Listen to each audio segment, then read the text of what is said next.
दरअसल एक और यात्रा पे राहुल गांधी जी निकलने वाले हैं। जी हाँ दोस्तों, दरअसल हरियाणा में रथ यात्रा होने जा रही है राहुल गांधी की 30 तारीख से लेकर 30 सितंबर से लेकर 3 अक्टूबर तक। और इसमें माहौल बदलने की कोशिश की जाएगी। माहौल एक तरफा क्लियर मेजोरिटी चाहिए। बीजेपी को 15 से 20 सीट के अंदर रोकने की कोशिश की जाएगी उस समय।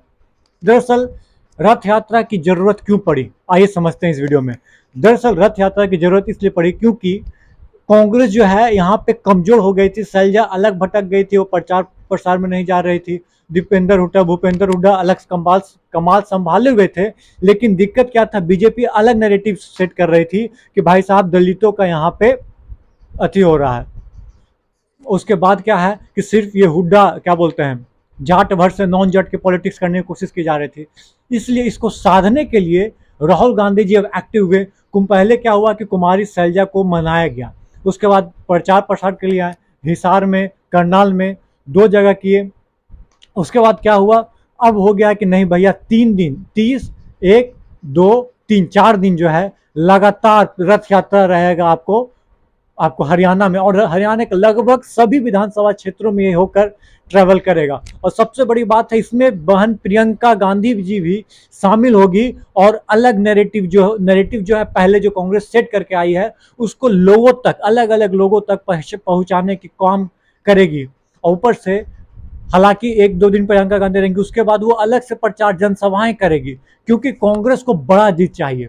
बड़ा जीत इसलिए चाहिए क्योंकि राहुल गांधी की जीत दिखाना है इसमें। और बड़ी जीत से क्या होगा कि हौसला अलग लेवल पे आएगा। हौसला ये, और ऊपर से ये भी आम जनता में क्या दिखेगा कि नहीं नहीं भैया, राहुल गांधी जी ने जो नैरेटिव सेट किया था लोकसभा इलेक्शन में उसकी जीत हुई है। और इससे आसान कहाँ होगा, इससे फायदा मिलेगा, इसको आसान करने, महाराष्ट्र को चुनाव जीतने में आसानी होगी।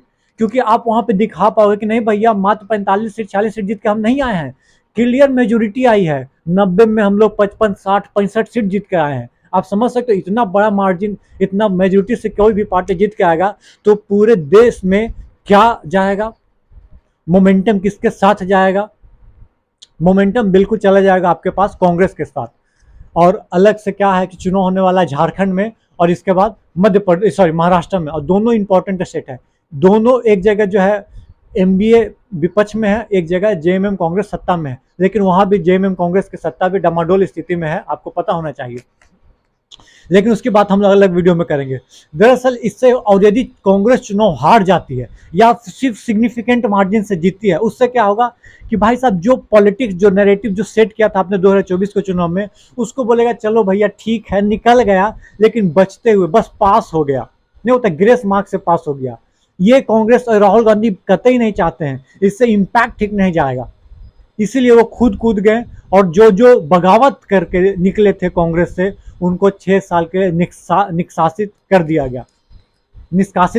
सॉरी गलत बोल दिए। और उसमें बड़े बड़े नाम भी आएंगे, आपको शामिल दिखेंगे, जो कि निर्दलीय चुनाव लड़कर कांग्रेस को घाटा पहुंचाने की ओर बढ़ रहे थे। अब भैया सीधे लड़ाई है, कांग्रेस को वोट दीजिए अथवा बीजेपी को वोट दीजिए। दरअसल बीजेपी के लिए मुश्किल हालात कब से हो गई।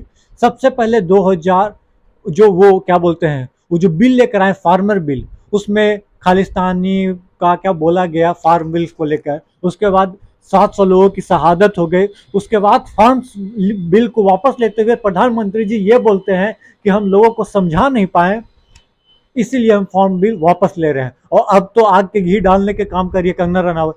हमको लगता है कि फार्म लॉ को फिर से लाना चाहिए। लीजिए, एक तो ऐसे ही दिक्कत हो रहा है बीजेपी के लिए, ऊपर से सब और तेल में आग में घी डाल रहा है, तो क्या दिक्कत बढ़ेगा कि नहीं बढ़ेगा?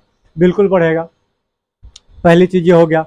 दूसरी चीज की बात हम करते हैं कि भाई साहब बीजेपी का प्रॉब्लम क्या है। मनोहर लाल खट्टर का 9 साल का एंटी इनकम्बेंसी भी उन पर भारी पड़ा तभी तो बड़े बड़े दिग्गज लोगों की टिकट काट दी गई। अब नायब सैनी जी क्या करते हैं देखना दिलचस्प होगा।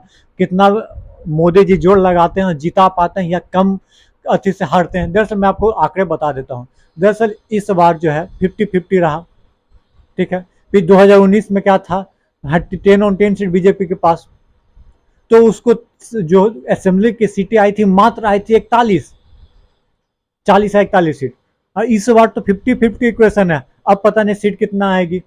पिछली बार क्लीन स्वीप की थी 2019 के लोकसभा में, 3 महीना बाद चुनाव हुआ तो भैया सीट घट गई, रेशियो देखा जाए तो। देखिए क्या होता है, ये तो आने वाले 5 तारीख को चुनाव होने वाला है, 8 तारीख को रिजल्ट आएगा।